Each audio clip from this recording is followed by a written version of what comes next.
नमस्कार, बहुत स्वागत है आप सभी का। मैं हूं आपके साथ वक्ता दुबे। मुद्दा देख रहे हैं आप। पिछले काफी वक्त से मालदीव अपनी हरकतों से बाज नहीं आता दिख रहा है और अब भारत ने मुइज्जू सरकार को सबक सिखाने की ठान ली है। साथ में चीन को भी काउंटर करने का पूरा प्लान तैयार कर लिया है।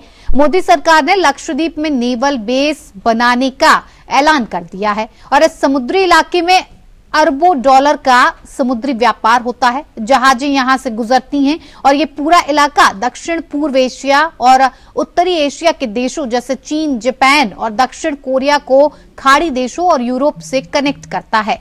इस इलाके में चीन की टेढ़ी नजर भी है। चीन यहां समुद्री निगरानी केंद्र बनाने की योजना रखता है। भारत अब यहां पर अपनी धमक बनाएगा। रक्षा मंत्री राजनाथ सिंह 15 युद्धपोतों के साथ 4 मार्च को मिनिकॉय द्वीप जा रहे हैं, जहां पर वो नौसेना बेस का उद्घाटन करेंगे और इन युद्धपोतों में भारत के 2 विमान वाहक पोत INS विक्रमादित्य और INS विक्रांत भी शामिल हैं। साथ में मोदी सरकार मिनिकॉय में नया और अगाती द्वीपों में पुरानी हवाई पट्टी को अपग्रेड करेगी। भारत का ये कदम हिंद प्रशांत क्षेत्र में भारत की शक्ति और समुद्री सुरक्षा बढ़ाने के लिए द्वीपों के उपयोग की रणनीति का हिस्सा है।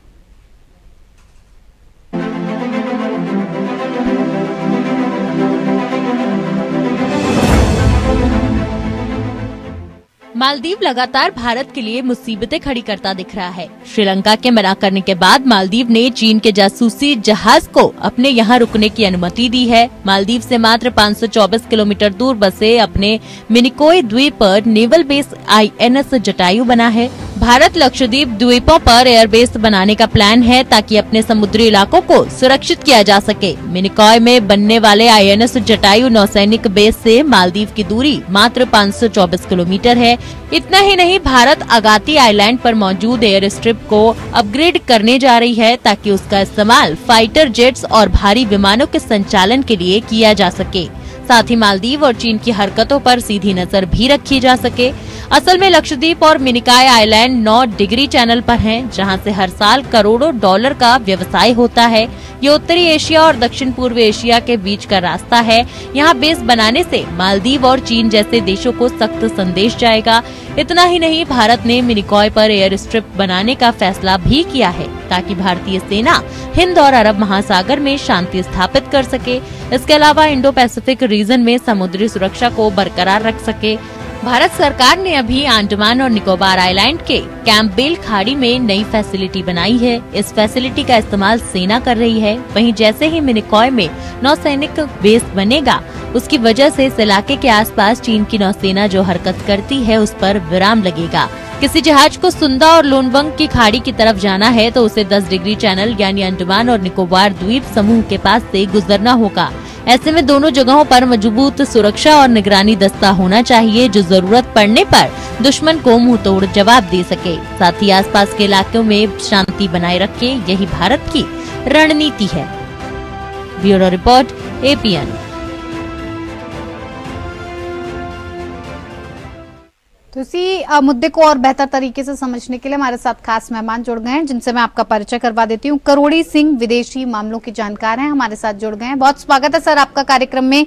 साथ ही साथ colonel Dinesh Sharma defence expert हमारे साथ जुड़ गए हैं, आपका भी बहुत बहुत स्वागत है। करोड़ी सिंह जी, सबसे पहले मैं आप ही का रुख करूंगी कि भारत ने एक तरह से देखा जाए तो मुइज्जू सरकार को पूरी तरह से सबक सिखाने की ठान ली है। साथ में चीन को भी काउंटर करने का जो प्लान है वो भी तैयार कर लिया गया है। ऐसे में लक्षद्वीप में जो नेवल बेस बनाने का ऐलान किया गया है वो कैसे और क्यों मालदीव और चीन के गले की फांस बन सकता है? देखिए वक्ता जी, आपने प्रारंभ शुरू किया उस समय आपने कहा था कि भारत हिंद प्रशांत में अपनी सुरक्षा और अपनी शक्ति के लिए बना रहा है। लेकिन अभी आपने कहा, जैसा कि और दूसरे टीवी चैनल ये कह रहे हैं कि मालदीव और चीन को भारत का करारा जवाब। भारत तो इस तरह के ये सेंसेशनल जो स्टेटमेंट हैं ये हमारी सरकार की तरफ से कहीं नहीं कहा है कि ये चीन के अगेंस्ट में है या मालदीव के अगेंस्ट में है। तो आपने प्रारंभ में ही इसको बिल्कुल सही कह दिया था कि ये हिंद प्रशांत क्षेत्र में भारत की शक्ति और सुरक्षा के लिए बड़ा कदम है। तो ये सही है। लेकिन हम उसको ये कहें कि ये चीन और मालदीव के अगेंस्ट में है, हमारी सरकार का, हमारी नीति कहीं ये परिलक्षित नहीं हो रही है कि हम किसी के अगेंस्ट में हैं। और अपनी सुरक्षा का, अपनी शक्ति को बढ़ाना ये हर देश का अधिकार है। अगर मान लीजिए आप अपने चैनल को मजबूत कर रहे हैं तो दूसरे चैनल के अगेंस्ट में नहीं है, दूसरे को कमजोर नहीं करना चाहते हैं आप, तो हमें सकारात्मक सोच के साथ आगे बढ़ना चाहिए। इससे क्या होगा कि भारत आजकल व्यापार की दृष्टि से समुद्री मार्ग है वो सबसे महत्वपूर्ण है, क्योंकि अगर वायु मार्ग से यातायात होता है और लैंड मार्ग से होता है तो उसमें बहुत सी बाधाएं आती हैं। तो व्यापार जब यूरोप से, अमेरिका से होता है तो अब व्यापार की दृष्टि से लैटिन अमेरिका में पनामा झील बिल्कुल सूख रही है, और जो स्वेज कैनाल से व्यापार होता था वो इजराइल युद्ध के चक्कर में बहुत ही बुरी तरह से सफर कर रहा है। काला सागर, लाल सागर और भूमध्य सागर में यूक्रेन और इजराइल के जो स्थिति है उससे हालात खराब हो गए हैं। अब व्यापार अगर पूरी अफ्रीका के चक्कर लगा के यूरोप और अमेरिका से व्यापार करते हैं तो बहुत महंगा होता है, समय बहुत लगता है, वो केप ऑफ गुड होप से होकर पूरी अफ्रीका के चक्कर लगा के आता है। तो भारत का प्रयास ये है कि हिंद प्रशांत क्षेत्र है वो जो वहाँ दूसरे सागर में कुछ हो रहा है उसका अड्डा न बने, तो हिंद महासागर और प्रशांत सागर महासागर बिल्कुल सुरक्षित रहे व्यापार की दृष्टि से, और उसमें भारत अपनी भूमिका निभाना चाहता है। भारत का स्वयं का हित भी है और जो दूसरे एशिया के देश हैं उनका हित भी निहित है, और भारत उचित दृष्टि से कर रहा है। चीन और भारत में कोई दुश्मनी की बात नहीं है, क्योंकि दोनों देशों का एक लक्ष्य है, वो इस सदी के मध्य तक एक विकसित राष्ट्र बनना चाहते हैं। चीन भी यही चाहता है, भारत भी यही चाहता है। तो भारत के जो प्रयास है वो कॉन्फ्लिक्ट प्रिवेंशन की नीति है। देखिए अभी मैं आपको बता दूं, साउथ चाइना सी में जब ट्रेड का एक्सरसाइज का मामला है तो जापान, ऑस्ट्रेलिया, अमेरिका ने की, भारत ने नहीं ज्वाइन की। भारत ने फिलीपींस से बाइलेटरल किया है। तो भारत किसी भी रूप में चीन के साथ या मालदीव के साथ कन्फ्रंटेशन की नीति है ही नहीं। भारत तो सबकी समृद्धि की बात करता है, और इसीलिए भारत ने सागर की अवधारणा दी थी बहुत पहले। तो सागर का मतलब है security and growth of all in the region. तो हिंद महासागर में सबको सुरक्षा मिले, सबका विकास हो, और इसी को आगे बढ़ाने के लिए ये जो लक्ष्य में हो रहा है भारत का उसी दिशा में प्रयास है। तो मेरे ख्याल से हमारी नीति है नहीं है तो हमारा मीडिया या थिंक टैंक है इसको ऐसा क्यों प्रोजेक्ट कर रहा है कि ये चीन के अगेंस्ट में है या मालदीव के अगेंस्ट में है। भारत तो सबकी समृद्धि का पक्षधर है। जी वक्ता जी बिल्कुल सर। दिनेश जी, आपसे समझना चाहेंगे कि भारत का ये जो कदम है हिंद प्रशांत क्षेत्र में भारत की जो शक्ति है और समुद्री सुरक्षा बढ़ाने के लिए जिस तरह से द्वीपों के उपयोग की रणनीति का हिस्सा बनाया गया है, और मालदीव और चीन की जो हरकतें हैं उन पर सीधे तौर पर नजर रखी जा सके, इसके लिए ये कितना महत्वपूर्ण माना जाए ये कदम भारत का? दुबे मैडम, जय हिंद। जय हिंद सर। मैं सबसे पहले ये कहूंगा कि हमारा देश जो है एक लॉ अबाइडिंग डेमोक्रेटिक कंट्री है। हम किसी को सबक नहीं सिखाना चाहते हैं, ना हमारी भूतकाल में ऐसी आशंका इच्छा थी और ना कभी भविष्य में होगी। लेकिन हमें अपने इंटरेस्ट को, जो देश के इंटरेस्ट है, उनको सेफगार्ड करना है। जनवरी 2024 तक हमारे रिलेशन जो हैं मालदीव के साथ सदियों से बहुत अच्छे आ रहे हैं, और हम बहुत ही अच्छी तरह से हमारे पॉलिटिकली और इकोनॉमिक कंडीशन थी। लेकिन कुछ समय से ये नए प्रेसिडेंट आने के बाद, मोहम्मद मुइज्जू आने के बाद, इन्होंने हमें एक प्रकार से नीचा दिखाना और आंखें दिखानी शुरू कर दी, और इन्होंने जो है क्या कहते हैं अपना रुख जो है चाइना की तरफ कर दिया। और इन्होंने जो 8 फरवरी को अलाउ किया चाइनीज रिसर्च वेसल्स को, जो सर्वेशिप है वो पूरा मिलिट्री की भी रिसर्च करता है और सिविल रिसर्च करता है, जिससे कि हमारे जो इंटरेस्ट है, जो हमारे इसरो में या आसपास की जो गतिविधियां हैं उनके ऊपर चाइना इंटरेस्ट रख सकता है, नंबर 1। नंबर की जो लोकेशन है वो बड़ी स्ट्रेटेजिकली इम्पोर्टेंट लोकेशन है और इसके दोनों तरफ इंडियन ओशन के अंदर जो है क्या कहते हैं state of Malacca and Gulf of Aden जो है वो जो 2 चोक पॉइंट है वो इसके आइदर साइड है मालदीव। अब इतना कहने के बाद मैं ये बताऊंगा कि ये जो जितनी भी इंटरनेशनल शिपिंग लेन है वो इस इलाके से गुजरती हैं इंडियन ओशन से, तो हमारा इंटरेस्ट है, हमें अपना इंटरेस्ट सेफगार्ड करना है। ये जो हमारी सरकार ने ये जो डिसीजन लिया है कि हम अगाती और मिनिकॉय में अपनी सैनिक शक्ति को बढ़ाएंगे ताकि हम जो है अपने इंटरेस्ट का सेफगार्ड कर सके और साथ ही साथ जरूरत पड़ने पर हम अपने मित्र देशों की जो ट्रेड रूट्स हैं उनको भी हम सुरक्षा प्रदान कर सके। जैसा कि सभी को मालूम है कि इंडियन ओशन और इन शिपिंग लेन से बहुत ज्यादा एनर्जी का और ट्रेड का व्यापार होता है, इसलिए हम अपने सैनिक बल को जो है यहाँ पर अगाती और मिनिकॉय के अंदर इम्प्रूव कर रहे हैं ताकि हम अपने इंटरेस्ट को बचा सकें और जो फोर्सेज हैं या जो देश हैं जो हमारे इंटरेस्ट के अंदर किसी प्रकार की दखलंदाजी कर सके उनको हम चेक कर सकें। जी दुबे मैडम। जी बिल्कुल दिनेश जी, ये भी समझना चाहेंगे जैसा कि आपने कहा कि अपने हितों को साधने के लिए हर तरह से प्रयास करना जरूरी है और जैसा कि भारत लक्षद्वीप में कर रहा है, लेकिन लक्षद्वीप और मिनिकॉय आइलैंड जो 9 डिग्री चैनल पर है और जहां से सालों में करोड़ों डॉलर्स का व्यापार किया जाता है, यहाँ पर बेस बनाने से मालदीव और चीन जैसे देशों को एक सख्त संदेश देने की कोशिश नहीं की गई है सर कि अगर किसी भी तरह से कहीं से भी कोई भी गड़बड़ करने की कोशिश की, आंख दिखाने की कोशिश की तो भारत मुंहतोड़ जवाब देगा। भारतीय सेना को वहां लगातार तैनात किया जा रहा है, एक बड़ा संदेश देने की कोशिश। जी मैं सहमत हूँ आपसे। जब हमारे इंटरेस्ट के ऊपर, हमारी सुरक्षा के ऊपर किसी प्रकार का कोई खतरा आएगा तो हमें तैयार रहना। हम किसी को आंख दिखाने के लिए या किसी के ऊपर हमला करने के लिए नहीं कर रहे हैं। हम अपनी खुद की सुरक्षा और खुद के जो अपने रूट हैं, ट्रेड हैं, अपने इंटरेस्ट को बचाने के लिए हम अपने आप को सैनिक तौर के ऊपर प्रबल बना रहे हैं। हमें किसी को परेशान करने के लिए नहीं। यानी कि इंडो पैसिफिक रीजन में जो समुद्री सुरक्षा है उसको बरकरार रखने के लिए, उसे पुख्ता रखने के लिए इस तरह का कदम उठा रहे हैं। जी हम ये कार्रवाई इसीलिए कर रहे हैं कि हम अपनी सुरक्षा को जो है बनाए रखें। बिल्कुल।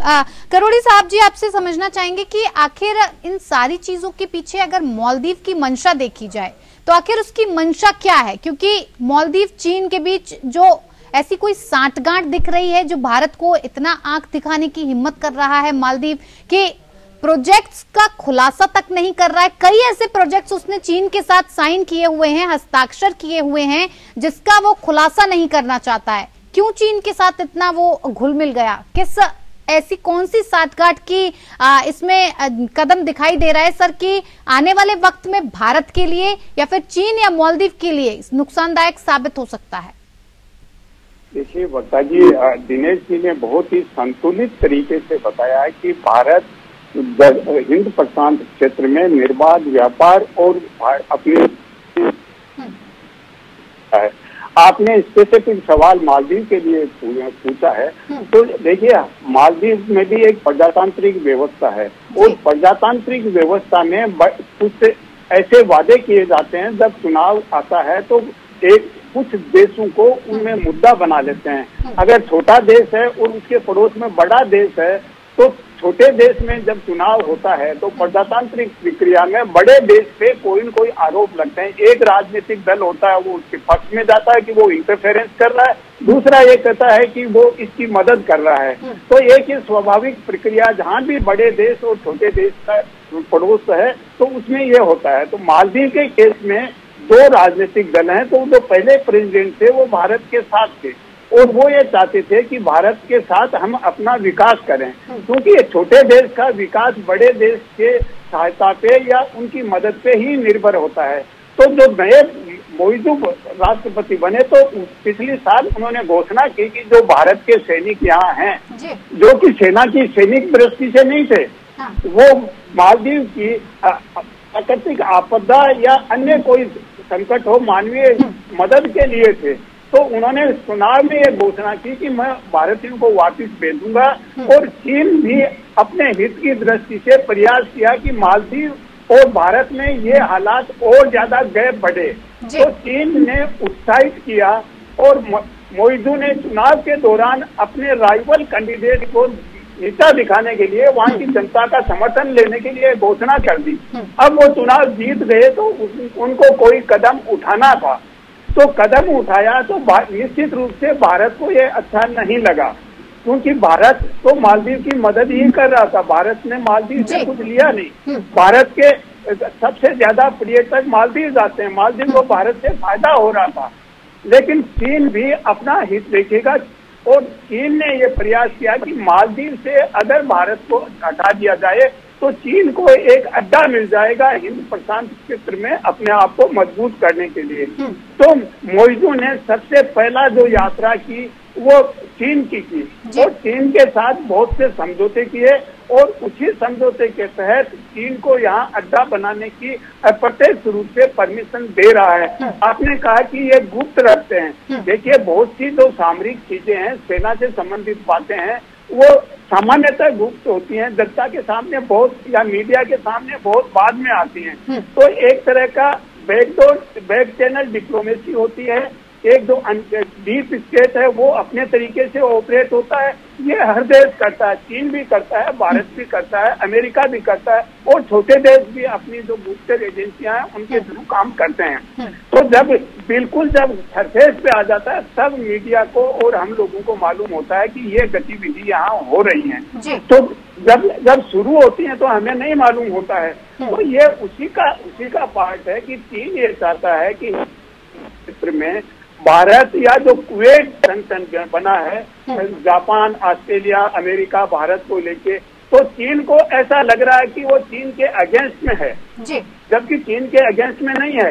तो चीन ये चाहता है कि म्यांमार, बांग्लादेश, बे ऑफ बंगाल के थ्रू वो हिंद महासागर में एक तो वो रूट देख रहा है, दूसरा समुद्री मार्ग से या मालदीव जैसी जगह में या श्रीलंका में वो अपना कुछ अड्डा बनाए, जिससे वो अपनी जो चीन की सुरक्षा से संबंधित चीजें हैं या जो गुप्तचर गतिविधियां हैं वो रखे, और अपनी जो रणनीतिक दबाव है वो दूसरे देशों से बना सके। तो ये एक स्वाभाविक प्रक्रिया है वक्ता जी, ये अस्वाभाविक नहीं है, ये होता है, और हर देश अपने हित को सुरक्षित करने का प्रयास करेगा। जी सर, जी दिनेश जी, साथ ही साथ जिस बात को लेकर लगातार तैयारी चल रही है भारत की तरफ से कि लक्षद्वीप में नेवल बेस बनाकर तैयार किया जाएगा, युद्धपोत को तैनात किया जाएगा, भारतीय वायुसेना जो होगी वो पूरी तरह से वहां पर हिंद महासागर की निगरानी करेगी। इंडो पैसिफिक रीजन काफी बड़ा है और काफी अहम है भारत के लिए। ऐसे में जो तैयारी की जा रही है, आने वाले वक्त में इस कदम से भारत को कितना फायदा पहुंचेगा, क्योंकि चीन पहले से ही लक्षद्वीप के आसपास निगरानी केंद्र बनाने की कोशिश कर रहा है। दिनेश जी, आप तक आवाज पहुंच पा रही है? दिनेश जी से हमारा संपर्क टूट गया है। इसका जवाब मैं करोड़ी जी आपसे चाहूंगी। देखिए, हमें मीडिया में या थिंक टैंक ने दो अलग अलग सिद्धांत दिए हैं। एक तो स्विंग पल्स की बात करते हैं। चीन ये चाहता है कि अपने हित की दृष्टि से भारत जिस तरह से इमर्ज हो रहा है, भारत एक बहुत बड़ी शक्ति बन सकता है, वो चीन के लिए चुनौती हो सकता है। तो स्ट्रिंग और पल्स के नाम से वो भारत को घेराबंदी करना चाहता है जी। उसके विरुद्ध जो बातचीत की जाती है कि नेकलेस ऑफ डायमंड की नीति भारत की है, तो भारत अपनी रणनीति चल रहा है नेकलेस ऑफ डायमंड के थ्रू, और चीन अपनी नीति चल रहा है स्ट्रिंग ऑफ पल्स के थ्रू। तो ये देश अब डायरेक्ट कन्फ्रंटेशन में नहीं आ रहे हैं, अपना हित सुरक्षित करने के लिए प्रयास कर रहे हैं, लेकिन निश्चित रूप से दूसरे देश पे उसका प्रभाव पड़ता है। तो भारत साउथ चाइना सी में जाके कोई बहुत बड़ी गतिविधियां नहीं कर रहा है जी। जब फिलीपींस के साथ वहां एक्सरसाइज की तो चीन ने भी भारत का नाम नहीं लिया। उन्होंने कहा कि दो देशों के बीच कोई एक्सरसाइज होती है तो तीसरे देश की सुरक्षा पर असर नहीं पड़ना चाहिए।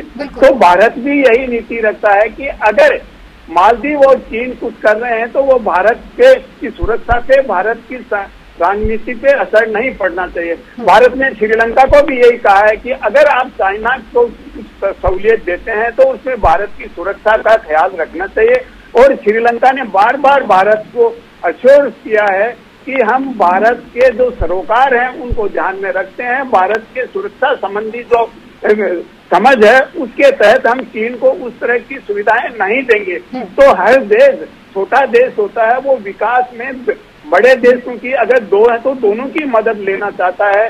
तो श्रीलंका तो भारत और चीन दोनों की मदद लेना चाहता है, लेकिन मालदीव जिस तरीके से चीन के साथ जा रहा है ये एक बहुत ही चिंता का विषय है, क्योंकि मालदीव के जो प्रेसिडेंट हैं उन्होंने भारत विरोधी दृष्टिकोण अपनाया है। ये मालदीव के हित में नहीं है, भारत के हित में भी नहीं है, तो वो स्वयं के देश का नुकसान ज्यादा कर रहे हैं, भारत का नुकसान कम कर रहे हैं। वक्ता जी, मुझे नहीं लगता कि इस तरह का कदम मालदीव के हित में है। ठीक है सर, लेकिन भारत ये चाहता है कि हिंद प्रशांत क्षेत्र में निर्बाध व्यापार हो, सबकी सुरक्षा हो, सबका आर्थिक विकास हो, कोई किसी के लिए बाधा नहीं बने, ये भारत की नीति। जी सर। दिनेश जी, आपसे भी इसी पर मैं आखिरी प्रतिक्रिया चाहूंगी कि लक्षद्वीप में नेवल बेस बनाना भारत के लिए कितना फायदेमंद और मालदीव और चाइना के लिए ये कितना ज्यादा एक चुनौती भरा कदम हो सकता है?